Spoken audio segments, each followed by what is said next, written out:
ഇങ്ങനെ നമ്മുടെ നീറ്റ് പരീക്ഷ കഴിഞ്ഞ് റിസൾട്ട് വന്ന് കുറച്ച് നാളായിട്ട് നമ്മളിങ്ങനെ കാത്തിരിക്കുകയാണ്. ഇതിന് ശേഷം ഇനി എന്താണ്? അപ്പോൾ കഴിഞ്ഞ വീഡിയോയിൽ സൂചിപ്പിച്ചിരുന്നു, കേരള റാങ്ക് ലിസ്റ്റ്, അതിനായിട്ടുള്ള മാർക്ക് സബ്മിഷൻ കേരളത്തിലെ ഒഫീഷ്യൽ എൻട്രൻസ് പരീക്ഷാ കമ്മീഷണറിലേക്ക് ആ വെബ്സൈറ്റിൽ അപ്ലോഡ് ചെയ്യേണ്ട നിർദ്ദേശങ്ങൾ നൽകുമെന്നുള്ള നിലവിൽ വന്നിട്ടില്ല. അത് ഇന്നല്ലെങ്കിൽ നാളെ എന്നുള്ള രൂപത്തിൽ ആ ഇൻസ്ട്രക്ഷൻ ലഭ്യമാവും. അതോടൊപ്പം തന്നെ ഇതിനു മുന്നിലുള്ള മറ്റൊരു വീഡിയോയിൽ പറഞ്ഞിരുന്നു നമ്മളുടെ കൗൺസിലിംഗ് പ്രോസസ്സുകൾ എപ്രകാരമാണ് എന്നുള്ളത്. അപ്പോൾ കൗൺസിലിങ്ങിലേക്ക് വരുമ്പോൾ MCCയുടെ കൗൺസിലിംഗ് ഉണ്ട്, ആയുഷ് കൗൺസിലിംഗ്, അതുപോലെ തന്നെ വെറ്റിനറി കൗൺസിലിംഗ് 3 തലത്തിൽ. ഇനി MCCയുടെ കൗൺസിലിംഗ് ഷെഡ്യൂൾ വന്നതിന് ശേഷം നമ്മുടെ കേരളത്തിലെ കൗൺസിലിംഗ് പ്രോസസ്സുകൾ എപ്രകാരമാണ്, ഇതെല്ലാം വരാൻ നിൽക്കുന്നു. നമ്മൾ ഇന്നത്തെ വീഡിയോയിൽ കാണാൻ പോകുന്നത് ഈ പറഞ്ഞ കേരളത്തിലെ നമ്മുടെ മെഡിക്കൽ റാങ്ക് ലിസ്റ്റുകൾ മാർക്ക് അപ്ലോഡിങ്ങിന് ശേഷം വരും ആഴ്ചകളിൽ ഉണ്ടാവും. അതിനുശേഷം കാറ്റഗറി റാങ്ക് ലിസ്റ്റ്, ആ തരത്തിലെ കാര്യങ്ങൾ വരുന്നു. അതിന് പാരലലായിട്ട് MCCയുടെ കൗൺസിലിംഗ് ഷെഡ്യൂൾ വരുന്നു. അതിൻ്റെ പ്രോസസ്സുകൾ എന്തൊക്കെയാണെന്നുള്ളത് നമുക്ക് ലഭ്യമാകുന്നു. അതിനു മുൻപേ നമ്മൾ അറിഞ്ഞിരിക്കേണ്ട ചില കാര്യങ്ങൾ. ഒന്ന്, നീറ്റ് പരീക്ഷ വഴി MBBS ആണ് ആദ്യം എല്ലാവരും തന്നെ പ്രിഫർ ചെയ്യുന്നത്, ആഗ്രഹിക്കുന്നത്. MBBS ടോട്ടൽ ഇന്ത്യയിൽ എത്ര സീറ്റുകളുണ്ട്, അത് ഗവൺമെന്റ് മേഖലകളിൽ, പ്രൈവറ്റ് മേഖലകളിൽ എപ്രകാരം, അതിൽ ഗവൺമെന്റ് മേഖലകളിലുള്ള സീറ്റുകളിൽ എത്രയെണ്ണം കേരളത്തിലുണ്ട്, ഇനി കേരളത്തിലുള്ള സീറ്റുകളുടെ ആ സീറ്റ് ഡിസ്ട്രിബ്യൂഷൻ, വിഭജനം കാറ്റഗറി വൈസ് എപ്രകാരം, അത് കഴിഞ്ഞ വർഷത്തെ റാങ്കുകൾ പ്രകാരം ഏതൊക്കെ തലങ്ങളിൽ റാങ്കുകൾ കിട്ടിയ കുട്ടികൾക്ക്, അതേപോലെ ഈ വർഷത്തെ നീറ്റിന്റെ റാങ്കും കഴിഞ്ഞ വർഷത്തെ റാങ്കും, അപ്പോൾ നമുക്ക് സ്റ്റേറ്റ് റാങ്കുമായിട്ട് കമ്പയർ ചെയ്യുമ്പോൾ എപ്രകാരം എന്തൊക്കെ കാര്യങ്ങൾ നമുക്ക് എക്സ്പെക്റ്റ് ചെയ്യാം. അപ്പം ഇങ്ങനെയുള്ള കാര്യങ്ങളാണ് ഇന്നത്തെ വീഡിയോ വഴി ഡിസ്കസ് ചെയ്യുക. അതിന് മുൻപ് ആദ്യം നമ്മുടെ ഡിസ്കഷനിലേക്ക് കടക്കുന്നതിന് മുൻപ് ഉടൻ തന്നെ നമ്മുടെ കേരള എൻട്രൻസ് പരീക്ഷാ കമ്മീഷനുടെ വെബ്സൈറ്റിൽ വരാൻ സാധ്യതയുള്ളത് ഇങ്ങനെ ഒരു നോട്ടിഫിക്കേഷനാണ്. ഇത് കഴിഞ്ഞ വർഷം വന്നതാണ്.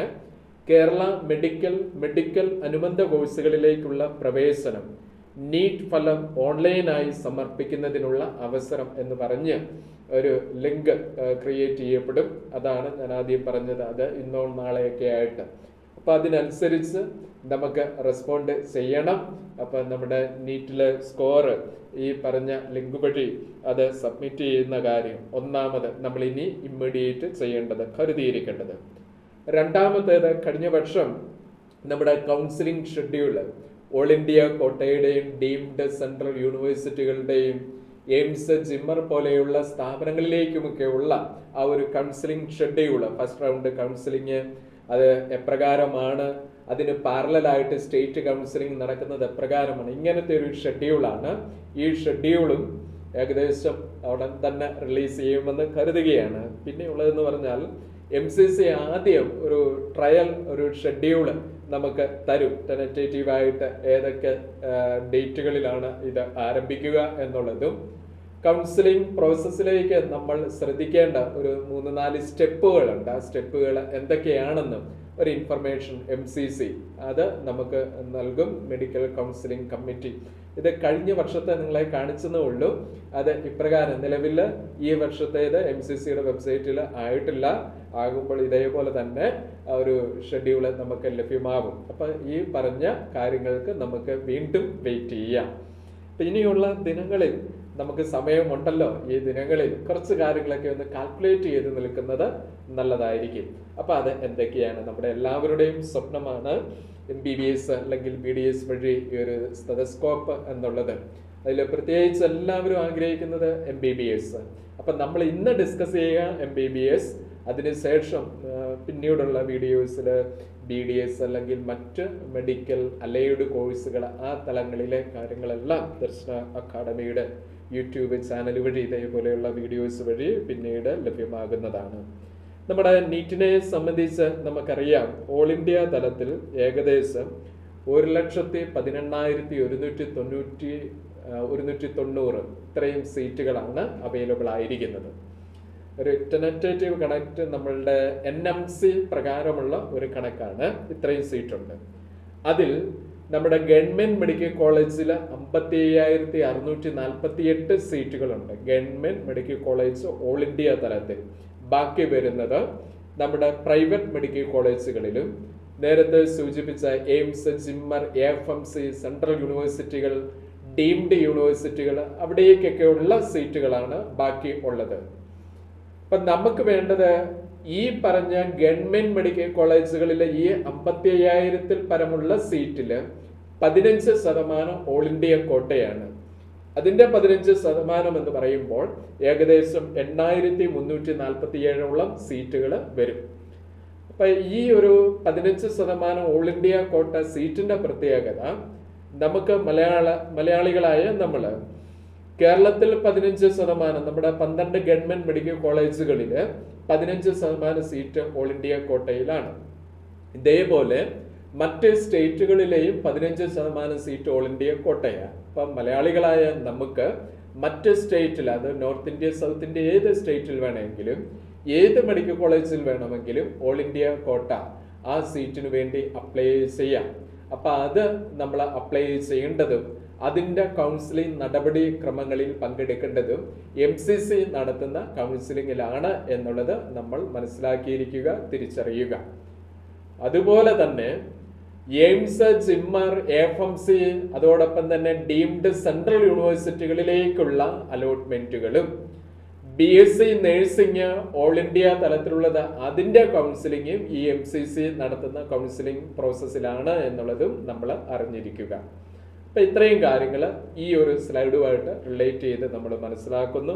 ഒന്ന്, ടോട്ടലുള്ള MBBS സീറ്റുകൾ മനസ്സിലാക്കി, അതിൽ ഗവൺമെന്റ് മെഡിക്കൽ കോളേജുകളിലെ സീറ്റ് മനസ്സിലാക്കി, അതിൽ ഓൾ ഇന്ത്യ കോട്ടയിലുള്ള 15% സീറ്റ് ടോട്ടൽ ഏകദേശം നമ്മുടെ കണക്ക് പ്രകാരം 386 മെഡിക്കൽ കോളേജാണ് ഗവൺമെന്റ് തലത്തിലുള്ളത്. ആ 386 മെഡിക്കൽ കോളേജുകളിലാണ് ഈ പറഞ്ഞ 55,648 സീറ്റുകൾ അവൈലബിൾ. അപ്പം ഇത്രയും കാര്യങ്ങളാണ് ഇവിടെ നമ്മൾ മനസ്സിലാക്കിയത്. ഇനി കേരളത്തിലേക്ക് വരുമ്പോൾ നമ്മൾ ഈ പറഞ്ഞ 1,19,000 എന്ന് പറഞ്ഞിരുന്ന ഒരു സീറ്റ്, ആ ഒരു കണക്ക്, അതില് 4,905 സീറ്റാണ്. ഇത് NMC കണക്ക് പ്രകാരമാണ് കേരളത്തിലെ ഗവൺമെന്റ് പ്രൈവറ്റ് മെഡിക്കൽ കോളേജുകളിലായിട്ടുള്ള MBBS സീറ്റുകൾ. അതിൽ ഈ ലെഫ്റ്റ് സൈഡിൽ നമ്മുടെ ഗ്രീൻ കളറിൽ കാണുന്ന നമ്മുടെ 12 ഗവൺമെന്റ് മെഡിക്കൽ കോളേജുകളിലുള്ള സീറ്റുകളാണ്. അത് ടോട്ടല് 1,755 MBBS സീറ്റുകൾ government medical college 12 government medical കോളേജുകളിലായിട്ട് ഉണ്ട്. പിന്നെ വരുന്ന 3,000-ഓളം സീറ്റുകൾ നമ്മുടെ പ്രൈവറ്റ് മെഡിക്കൽ കോളേജുകളിലും, 180 സീറ്റ് ഒരു ഡീംഡ് യൂണിവേഴ്സിറ്റി അമൃത, അവിടെ 180 സീറ്റ്. അങ്ങനെയാണ് ടോട്ടൽ 4,905 സീറ്റുകൾ. ഇന്ന് നമ്മൾ ഡീറ്റെയിൽഡ് ആയിട്ട് കാണാൻ പോകുന്നത് ഈ കേരളത്തില് ഈ 4,905 സീറ്റ് ഉണ്ടെന്നുള്ളത് നമ്മൾ കണ്ടു. അതിൽ 1,755 സീറ്റാണ് ഗവൺമെന്റ് മെഡിക്കൽ കോളേജ്. അപ്പൊ ഗവൺമെന്റ് മെഡിക്കൽ കോളേജ് 12 അതിൽ 1,755 സീറ്റ് ഉണ്ടെന്ന് നമ്മൾ മനസ്സിലാക്കിയിരുന്നു. ഈ 1,755 സീറ്റില് ഓൾ ഇന്ത്യ കോട്ടയായിട്ട് 15% പോകുമേ. അപ്പൊ ഓൾ ഇന്ത്യ കോട്ടയിൽ പോകുന്നത് ഏകദേശം 261 സീറ്റ് പോകും. പിന്നെ ഉള്ളതെന്ന് പറഞ്ഞാൽ സ്റ്റേറ്റ് കോട്ട ബാക്കി മിച്ചം വരുന്നത് ഏകദേശം 1,494 സീറ്റേ ഉള്ളൂ സ്റ്റേറ്റ് കോട്ട. അപ്പൊ 1,755 ഗവൺമെന്റ് സീറ്റുകൾ കേരളത്തിൽ അവൈലബിൾ ആണെന്ന് പറയുമ്പോൾ അതിനുള്ള ഓൾ ഇന്ത്യ കോട്ട വഴി 261 പോയി. മിച്ചം 1,494 ഉള്ളൂ. ഇനി ഈ 1,494 സീറ്റുകളുടെ ഡിസ്ട്രിബ്യൂഷൻ അതും പ്രത്യേകമായിട്ട് നമ്മൾ ശ്രദ്ധിക്കേണ്ടതുണ്ട്. കാരണം നേരത്തെ നമ്മൾ കണ്ട സ്ലൈഡില് പാലക്കാട് ഗവൺമെന്റ് മെഡിക്കൽ കോളേജ്, അവിടെ SC കാറ്റഗറിക്ക് തന്നെയായിട്ട് ഏകദേശം 70 സീറ്റുകൾ, STക്ക് 2 സീറ്റുകൾ, ഓൾ ഇന്ത്യയിൽ 15 സീറ്റ് പോകുന്നുണ്ട്. അപ്പൊ SC കാറ്റഗറിയിൽ തന്നെ 70 സീറ്റുകൾ പോകുന്നു. അതുപോലെ തന്നെ കൊല്ലം മെഡിക്കൽ കോളേജിൽ നമുക്കറിയാം ESI കോട്ട, അത് ഏകദേശം 44 സീറ്റുകൾ. അങ്ങനെ ഒരു കണക്ക് ടെനറ്റീവായിട്ട് എടുക്കുമ്പോൾ ഇതിൽ നിന്ന് നമ്മുടെ കൊല്ലം പാരിപ്പള്ളി പാലക്കാട് ഗവൺമെന്റ് മെഡിക്കൽ കോളേജിൽ സപ്പോസ് ഒരു 110 സീറ്റുകൾ അങ്ങ് പോയെന്ന് വിചാരിക്കുക. അപ്പൊ ആ തലത്തിൽ 110 സീറ്റ് അവിടെ മാറിക്കഴിയുമ്പോൾ പിന്നെ നമുക്ക് മിച്ചം വരുന്നത് ഏകദേശം 1390 അടുത്ത്, ഒരു ഏകദേശ കണക്കാണ് പറയുന്നത്, 1390 അടുത്ത്. ഈ 1390 സീറ്റുകളാണ് പിന്നെയുള്ള മിച്ചം ഗവൺമെന്റ് മെഡിക്കൽ കോളേജിൽ ഉള്ളത്. ഇനി അടുത്തത് ശ്രദ്ധിക്കേണ്ടത്, ഈ 1390 സീറ്റില് 50% സീറ്റ് എന്ന് പറയുന്നത് നമ്മുടെ സ്റ്റേറ്റ് മെരിറ്റ് കാറ്റഗറിയിലേക്ക് മാറും. സ്റ്റേറ്റ് മെരിറ്റ് SM എന്നാണ് 50% സീറ്റ്. അത് ഏകദേശം 695 സീറ്റാണ് സ്റ്റേറ്റ് മെരിറ്റിലേക്ക് വരാൻ പോകുന്നത്. 695 സീറ്റ്, അതായത് ഒരു റിസർവേഷനും ഇല്ലാത്തവർക്കുള്ള സീറ്റുകളുടെ എണ്ണമാണ് ഈ 695 എന്ന് പറയുന്നത്. ഇനി റിസർവ്ഡ് കാറ്റഗറിക്കാണ് ബാക്കിയുള്ള 50% സീറ്റുകൾ. അതിൻ്റെ അറേഞ്ച്മെന്റ് ഇപ്രകാരമാണ്. EWS കാറ്റഗറിക്ക് 10%, ആ നോംസ് ഒക്കെ നമ്മൾ ഇൻഫർമേഷൻ ബുള്ളറ്റിനിൽ നിന്ന് മനസ്സിലാക്കിയിരുന്നു. ആ 10% എന്ന് പറയുമ്പോൾ ഏകദേശം 139 സീറ്റുകളാണ് EWS കാറ്റഗറി. ഇത് ഞാൻ പറയുന്നത് കേരളത്തിലെ ഗവൺമെന്റ് മെഡിക്കൽ കോളേജുകളിൽ കാറ്റഗറി വൈസ് ഡിസ്ട്രിബ്യൂട്ട് ചെയ്തിരിക്കുന്ന സീറ്റുകളാണ്. ഓക്കെ, ഇതേപോലെ തന്നെ നമ്മളുടെ SC/BC കാറ്റഗറി, അവിടെ റിസർവ്ഡ് ആയിരിക്കുന്നത് 30% സീറ്റുകളാണ്. എന്ന് പറഞ്ഞാൽ മൊത്തം 417 സീറ്റുകൾ SC/BC കാറ്റഗറിയിൽ റിസർവ്ഡ് ആണ്. എന്താണ് SC/BC കാറ്റഗറി? ഈ SC/BC കാറ്റഗറിയിൽ വരുന്നവരാണ് കാറ്റഗറിയാണ് 1 ഈഴവ, 2 മുസ്ലിം, 3 BH ബാക്ക്വേർഡ് ഹിന്ദു, 4 ലാറ്റിൻ. ഇതിൽ ഈഴവ കാറ്റഗറി 125 സീറ്റുകൾ, മുസ്ലിം കാറ്റഗറി 111 സീറ്റുകൾ, ബാക്ക്വേർഡ് ഹിന്ദു 42 സീറ്റുകൾ, ലാറ്റിൻ അഗെയിൻ 42 സീറ്റുകൾ ഈ കാറ്റഗറിക്കാർക്ക് റിസർവ് ചെയ്തിരിക്കുന്നതാണ്. ഇത് കൂടാതെ വീണ്ടും കാറ്റഗറി ഈ 417 ധീവര എന്ന് പറയുന്ന കാറ്റഗറി DV 28 സീറ്റുകൾ, BK കാറ്റഗറി അത് ഏകദേശം 28 സീറ്റുകൾ, പിന്നെ നമ്മൾ KN കാറ്റഗറിയിൽ 14 സീറ്റുകൾ, അതുപോലെ തന്നെ BX കാറ്റഗറി അവിടെയും 14 സീറ്റുകൾ, കുടുംബി കാറ്റഗറി അവിടെയും 14 സീറ്റുകൾ. അങ്ങനെയുള്ള ഒരു സീറ്റ് ഡിസ്ട്രിബ്യൂഷനാണ് ഈ SC/BC കാറ്റഗറിയിലുള്ള 417 സീറ്റുകൾ. അപ്പൊ EWS കഴിഞ്ഞു, SC/BC കഴിഞ്ഞു. പിന്നെ ഞാൻ നേരത്തെ സൂചിപ്പിച്ചിരുന്നു നമ്മുടെ കൊല്ലത്തെ കാര്യം പറഞ്ഞിരുന്നു അല്ലെ, അത് ഓൾറെഡി നമ്മൾ സബ്സ്ട്രാക്ട് ചെയ്ത് വെച്ചിട്ടുണ്ട്. ഇനി ഇത് കൂടാതെ തന്നെ വേറെ ചില സ്പെഷ്യൽ കാറ്റഗറീസ് ഉണ്ട്, അതും നമുക്കൊന്ന് മനസ്സിലാക്കാം. SS കാറ്റഗറി ഉണ്ട്, എക്സ് മിലിറ്ററി, അതുപോലെ തന്നെ DK കാറ്റഗറി, SD കാറ്റഗറി, ഇങ്ങനെ പല പല കാറ്റഗറീസ്. ആ കാറ്റഗറിയിലെല്ലാം ഈ സീറ്റുകൾ ഡിവൈഡ് ചെയ്യപ്പെട്ടു പോവുകയാണ്. അപ്പൊ ഒറ്റയടിക്ക് നമ്മൾ മനസ്സിലാക്കേണ്ടത് കേരളത്തിൽ MBBS സീറ്റുകളുടെ എണ്ണം എന്ന് പറയുന്നത് 4905 ഉണ്ട്.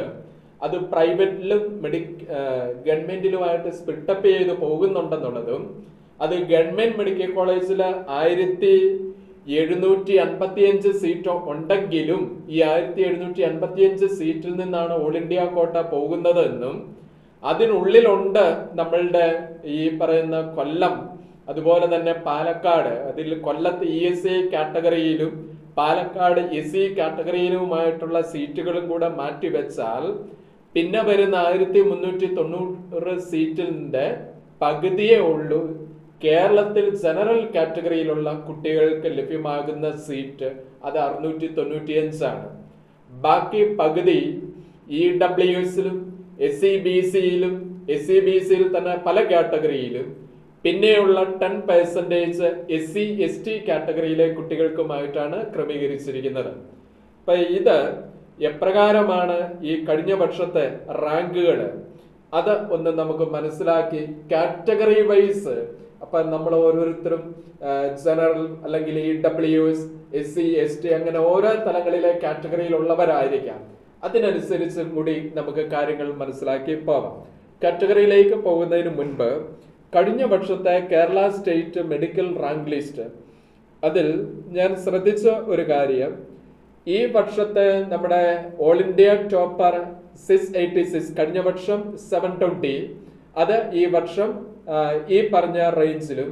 കേരള ടോപ്പർ കഴിഞ്ഞ വർഷം 720, ഈ പ്രാവശ്യം 643 ആണ്. അപ്പൊ 643 നീറ്റ് സ്കോർ വരുന്ന കാൻഡിഡേറ്റിന് കഴിഞ്ഞ വർഷത്തെ ഓൾ ഇന്ത്യ റാങ്ക് എന്ന് പറയുന്നത് 32,799, സ്റ്റേറ്റ് റാങ്ക് ഏകദേശം 3,330, ആ ഒരു റേഞ്ചുമാണ്. അത് ഈ വർഷം ഈ 643 കിട്ടിയ നമ്മുടെ കേരള ടോപ്പറിന്റെ ഓൾ ഇന്ത്യ റാങ്ക് എന്ന് പറയുന്നത് 109 ആണ്. All India rank 109. കഴിഞ്ഞ വർഷം ഓൾ ഇന്ത്യ റാങ്ക് ഈ 643 കറസ്പോണ്ടിങ് 32,000 വന്നെടുത്ത് ഈ പ്രാവശ്യം 109 ആണ് എന്നുള്ളത് ആദ്യം തിരിച്ചറിയുന്നു. രണ്ടാമത് തിരിച്ചറിയേണ്ടത്, ഈ 32,000 ഓൾ ഇന്ത്യ റാങ്ക് ഉണ്ടായിരുന്ന ആൾക്ക് കഴിഞ്ഞ വർഷത്തെ സ്റ്റേറ്റ് റാങ്ക് എന്ന് പറയുന്നത് 3,330. അങ്ങനെയെങ്കിൽ ഈ പ്രാവശ്യത്തെ കേരള ഫസ്റ്റ് എന്ന് പറയുന്നത്, സ്റ്റേറ്റ് റാങ്ക് ഫസ്റ്റ് വരുന്ന കുട്ടിയുടെ ഓൾ ഇന്ത്യ റാങ്ക് ആണ് ഈ 109. അപ്പോൾ റാങ്കിങ്ങില് കഴിഞ്ഞ വർഷത്തെ റാങ്കും ഈ വർഷത്തെ റാങ്കും സ്കോറും തമ്മിലുള്ള ഒരു കമ്പാരിറ്റീവ് സ്റ്റഡി, അത് പ്രാക്ടിക്കലി അത്ര എളുപ്പം അല്ല എന്നുള്ളത് നമ്മൾ മനസ്സിലാക്കുക ഈ കണക്കിന്റെ വെളിച്ചത്തിൽ. ഇതേപോലെ 643 കഴിഞ്ഞ് ഞാനൊരു 600 സ്കോറിന്റെ ബേസ് ചെയ്തൊരു സ്റ്റഡി നടത്തിയപ്പോൾ അവിടെ കാണാൻ സാധിച്ചത്, ഓൾ ഇന്ത്യ റാങ്ക് കഴിഞ്ഞ വർഷം 600 മാർക്ക് കിട്ടിയ കാൻഡിഡേറ്റിന് ഏകദേശം 77,000 ആണ്. അത് ഈ വർഷം ഓൾ ഇന്ത്യ റാങ്ക് എന്ന് പറയുന്നത് 1,190 ആണ്. ഈ 77,000ഉം 1,190ഉം തമ്മിലുള്ള ആ ഒരു ഡിഫറൻസ്, അത് മാത്രവുമല്ല ഈ 77,000, ഞാൻ ഏകദേശ കണക്കാണ് പറയുന്നത്, ആ കുട്ടി നമ്മുടെ സ്റ്റേറ്റ് റാങ്കിലേക്ക് വന്നപ്പോഴത്തേനും 7,566 ആണ്. അങ്ങനെയെങ്കിൽ ഈ പ്രാവശ്യത്തെ ഈ 1,190 ഓൾ ഇന്ത്യ റാങ്ക് സ്റ്റേറ്റിലേക്ക് വരുമ്പോഴത്തേനും അത് ഏകദേശം ഏത് തലത്തിൽ, അതും നിലവിൽ പ്രഡിക്റ്റബിൾ അല്ല. ഇത്രമാത്രം ഇത് മുൻ വർഷങ്ങളിലെ ഏകദേശം ടെൻറ്റേറ്റീവായിട്ട് നമുക്ക് പറയാം. 2023 അപേക്ഷിച്ച് 2024 ഏകദേശം ഇപ്രകാരം 2022 അങ്ങനെ ഒരു കമ്പാരിറ്റീവ് സ്റ്റഡി നമുക്ക് നടത്താൻ പറ്റുമായിരുന്നു. കാരണം ആ 3 വർഷങ്ങളിലെ നീറ്റ് പരീക്ഷയുടെ പാറ്റേണും എക്സാം ഡിഫിക്കൽട്ടി, അതേപോലെ തന്നെ കുട്ടികളുടെ പെർഫോമൻസ്, ടോപ്പ് വരുന്ന റാങ്കുകള്, ടോപ്പ് സ്കോറുകള്, ഇതിനെയൊക്കെ വെച്ച് ഒരു കമ്പാരിറ്റീവ് സ്റ്റഡി നടത്തുമ്പോൾ നമുക്ക് കമ്പയറബിൾ ആയിരുന്നു. പക്ഷെ ഈ വർഷത്തേത് ഇത് ഇങ്ങനെയുള്ള ഒരു വൈരുദ്ധ്യം നിലനിൽക്കുന്നതിനാൽ ഈ പറഞ്ഞ കാര്യം നമ്മൾ ഉൾക്കൊള്ളുക. അത് അനുസരിച്ച് നമുക്കും പ്രതീക്ഷ ഉണ്ട്. 500ഉം 510ഉം 520ഉം മാർക്കുകാർ വിഷമിക്കേണ്ടതില്ല എന്നുള്ളതാണ് നിലവില് ഇതിൽ നിന്ന് മനസ്സിലാക്കാൻ സാധിക്കുന്നത്.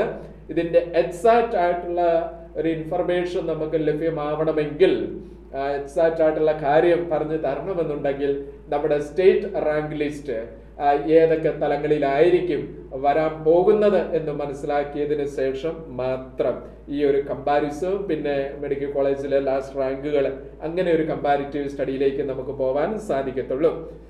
ഇനി നേരത്തെ പറഞ്ഞ കാറ്റഗറി വൈസ് ഞാൻ പെട്ടെന്ന് നമ്മുടെ ആദ്യം ഇതും കൂടി ഒന്ന് പറഞ്ഞുകൊള്ളട്ടെ.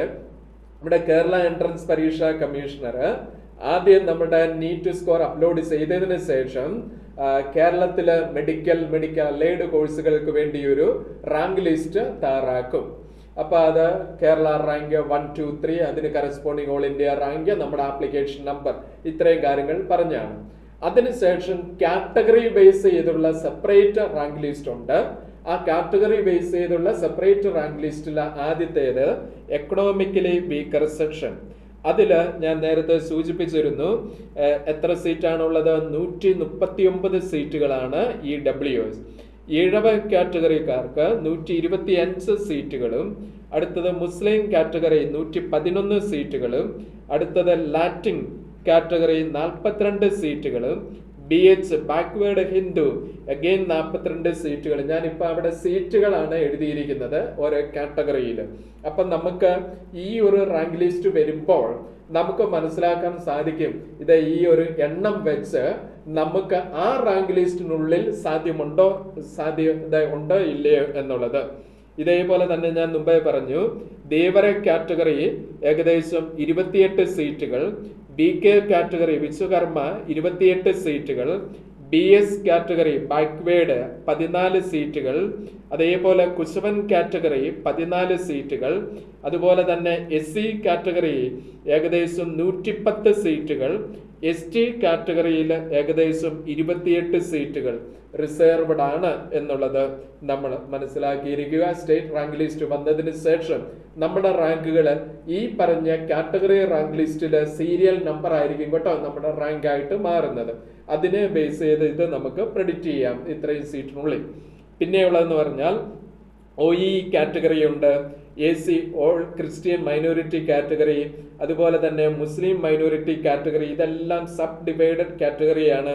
പിന്നെ ഞാൻ സൂചിപ്പിച്ചിരുന്നു എക്സ് സർവീസ്മെൻ കാറ്റഗറി, അത് ഏകദേശം 6 സീറ്റുകൾ. അതേപോലെ തന്നെ PD കാറ്റഗറിയിൽ 5% സീറ്റുകൾ, അതായത് physically handicapped person with disability ആ ഒരു തലത്തിൽ ആ കാറ്റഗറിയിൽ 5% സീറ്റുകൾ അവൈലബിൾ ആണ്. ഈ പേഴ്സൺ വിത്ത് ഡിസബിലിറ്റി ഈ കാറ്റഗറി 5% സീറ്റ് ഓൾ ഇന്ത്യ കോട്ടയിലും ഉണ്ട് കേട്ടോ. അതും അതിനുള്ളിൽ തന്നെ EWS SC ST ആ വിഭാഗത്തിലും സ്പെഷ്യൽ സീറ്റുകൾ റിസർവ്ഡ് ആണ് എന്നുള്ളത്. കേരളത്തിൽ ഏകദേശം 33ഓളം സീറ്റുകൾ ഈ ഒരു കാറ്റഗറിയിൽ ഉണ്ട്. പിന്നെ DK കാറ്റഗറിയിൽ ഏകദേശം 5 സീറ്റുകൾ. പിന്നെയുള്ളതെന്ന് പറഞ്ഞാൽ HR ഡിപ്പെൻഡന്റ് ഓൺ ഡിഫൻസ്, അതിനും ഏകദേശം 2 സീറ്റുകൾ. പിന്നെയുള്ളതെന്ന് പറഞ്ഞാൽ DA ഡിഗ്രി ഡിപ്ലോമയൊക്കെ ആയിട്ട് റിലേറ്റ് ചെയ്ത്, അതായത് ആയുർവേദ ഡിപ്ലോമ കഴിഞ്ഞതിന് ശേഷം MBBSയിലേക്ക് വരുന്നവർക്ക് 7 സീറ്റുകൾ റിസർവ്ഡ് ആണ്. പിന്നെയുള്ളതെന്ന് പറഞ്ഞാൽ ഹോമിയോപ്പതി ആ ഡിഗ്രി കോഴ്സ് കഴിഞ്ഞു വരുന്നവർക്ക് 4 സീറ്റുകൾ റിസർവ്ഡ് ആണ്. BDS കഴിഞ്ഞു വരുന്നവർക്ക് 1 സീറ്റ് റിസർവ്ഡ് ആണ്. ഇനി നേഴ്സിംഗ് പഠനം കഴിഞ്ഞു വരുന്നവർക്ക് അതും 1 സീറ്റ് റിസർവ്ഡ് ആണ് എന്നുള്ളത്. രണ്ടിടത്തും ഓരോ സീറ്റുകൾ റിസർവ്ഡ് ആണ്. ഇനി സ്പോർട്സ് കോട്ടയിൽ ഇൻഡിവിജ്വൽ ഐറ്റംസിൽ പങ്കെടുത്തവർക്ക് ഇൻഡിവിജ്വൽ ആയിട്ടുള്ളതിന് 5 സീറ്റും, അത് ടീമായിട്ട് പങ്കെടുത്ത അങ്ങനെയുള്ളവർക്ക് 6 സീറ്റുകൾ റിസർവ്ഡ് ആണ്. ഇതുപോലെ തന്നെ NCC കോട്ട അതുമായിട്ട് റിലേറ്റ് ചെയ്ത് 3 സീറ്റുകൾ റിസർവ്ഡ് ആണ്. അപ്പൊ ഇത്രയും കാര്യങ്ങൾ കൂടി നമ്മൾ അറിഞ്ഞിരിക്കുക, കാറ്റഗറി ബേസ് ചെയ്ത് ലഭ്യമായിരിക്കുന്ന സീറ്റുകൾ. പിന്നെ നമ്മുടെ കഴിഞ്ഞ വർഷത്തെ ലാസ്റ്റ് റാങ്ക് ടേബിൾ ആണ്. അപ്പൊ ഇത് നമുക്ക് പറയണമെന്നുണ്ടെങ്കിൽ നമ്മുടെ കേരള റാങ്ക് ലിസ്റ്റ് വന്നതിന് ശേഷം നമ്മൾ ഇതിനെപ്പറ്റി ചിന്തിച്ചാൽ മതി. കാരണം മുൻ വർഷമായിട്ട് അപേക്ഷിച്ച് നോക്കി വരുമ്പോഴത്തേനും എൻറ്റയർലി ഡിഫറെൻ്റ് ആണ്. പേഴ്സണലി നമുക്ക് ജനറലൈസ് ചെയ്ത് നമുക്ക് ഇതിനെ ബേസ് ചെയ്ത് കഴിഞ്ഞ വർഷം 3rd ഫേസ് അലോട്ട്മെന്റ് ഇങ്ങനെയൊക്കെ നമുക്ക് മനസ്സിലാക്കി വെക്കാം. 3rd ഫേസ് അലോട്ട്മെന്റിൽ ആലപ്പുഴ ഗവൺമെന്റ് മെഡിക്കൽ കോളേജിൽ സ്റ്റേറ്റ് മെറിറ്റിൽ 849 റാങ്ക് കിട്ടിയ ആൾ അവിടെ അഡ്മിറ്റഡ് ആയിട്ടുണ്ട്.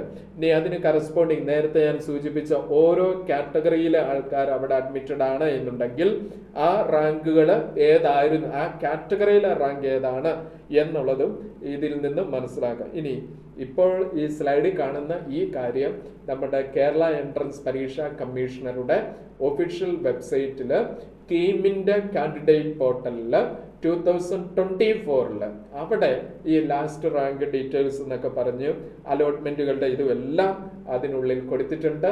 അപ്പം ആ വെബ്സൈറ്റും MCCയുടെ വെബ്സൈറ്റും അത് നിരന്തരം നമ്മൾ ഫോളോ അപ്പ് ചെയ്യുന്ന കാര്യം മറക്കരുത്. അപ്പം ഇന്ന് നമുക്ക് ഇത്രയും കാര്യങ്ങൾ, അപ്പോൾ ഇന്നത്തെ വീഡിയോ വഴി നമ്മൾ മനസ്സിലാക്കിയ കാര്യങ്ങൾ കൂടി ഉൾക്കൊണ്ടുകൊണ്ട് വേണം നമ്മുടെ കൗൺസിലിംഗ് പ്രോസസ്സിലേക്ക് കടക്കേണ്ടത്. കൗൺസിലിംഗ് പ്രോസസ്സിൽ ഞാൻ പറഞ്ഞിരുന്നു MCCയുടെ കൗൺസിലിംഗ് ഉണ്ട്, അതിനുശേഷം ആയുഷ് കൗൺസിലിംഗ്, വെറ്റിനറി കൗൺസിലിംഗ് 3 സ്റ്റേജുകളുണ്ട് എന്നുള്ളത് പറഞ്ഞിരുന്നു, 3 തലത്തിൽ. അതിൽ MCCയുടെ കൗൺസിലിംഗ് ഷെഡ്യൂൾ മറ്റു കാര്യങ്ങൾ MCCയുടെ ഒഫീഷ്യൽ വെബ്സൈറ്റിൽ വരും ദിനങ്ങളിൽ ഉണ്ടാവും. ട്രയൽ ആയിട്ടുള്ള ഒരു ഷെഡ്യൂൾ, അതിനുശേഷം ഫൈനൽ ഷെഡ്യൂൾ പ്രോസസ്സുകൾ എങ്ങനെയാണെന്നൊക്കെ ഉള്ളത് ഈ ഷെഡ്യൂൾ റിലീസ് ചെയ്യുമ്പോഴും ഈ കേരള റാങ്ക് ലിസ്റ്റ് പബ്ലിഷ് ചെയ്തതിന് ശേഷമുള്ള കാര്യങ്ങളും മറ്റും എല്ലാം നമുക്ക് മറ്റൊരു വീഡിയോ വഴി ഇതേപോലെ മറ്റു കോഴ്സുകളുടെ സാധ്യതകളും സീറ്റുകളും ഒക്കെ ഡിസ്കസ് ചെയ്യാവുന്നതാണ്. ഓക്കെ, അപ്പോൾ ദർശന അക്കാഡമിയുടെ യൂട്യൂബ് ചാനൽ വഴി വീണ്ടും നിങ്ങൾക്ക് ഇൻഫോർമേറ്റീവ് ആയിട്ടുള്ള കാര്യങ്ങൾ ഷെയർ ചെയ്യാവുന്നതാണ്. താങ്ക്